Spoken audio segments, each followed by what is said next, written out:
Do you feel that you could relate to the characters, and do you see yourself in them? Yes. Yeah, I mean, certain elements. It's such a cartoony movie that, you know, it's almost like when you watch Bugs Bunny and you feel like you relate to him somehow. Like, that guy knows what it's like. Mm-hmm. But, yeah, I definitely felt like I could relate with Scott and even with Knives, you know, and with the guys in the band.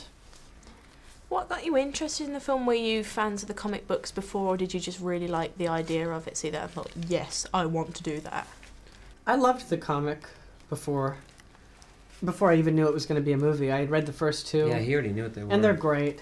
You know, I mean, I don't know if you've read them. No, They're I've really tried great. to find them. Oh, they're around. They're I've seen around. them. They're around. They're at Foils. Yeah, they're They have foils. them at Foils. And they're really funny.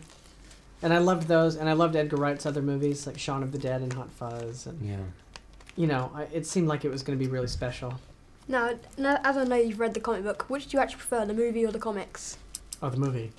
Oh, I guess I should think for a second.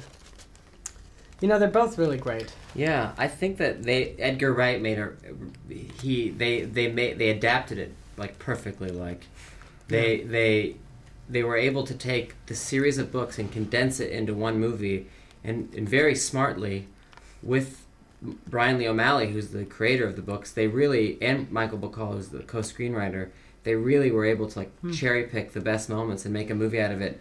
And I think they each stand alone. Like, they made the correct adaptation of a comic book.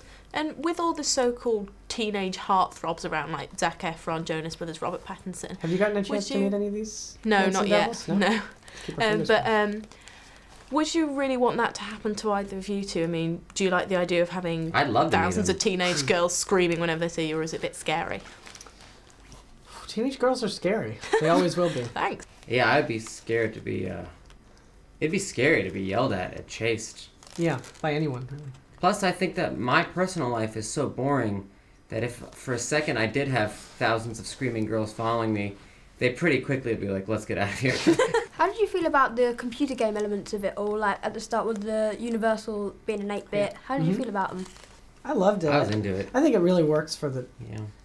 tone of the humor, and it really all feels like one vision that Edgar was going for. It feels like the whole thing fits together as a piece of work. You know, every element complements the other elements really nicely.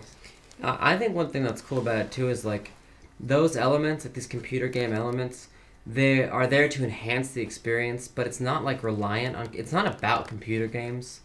But one thing that I think is cool is like every sound effect or reference to some game, or even there's a part where they play Seinfeld music.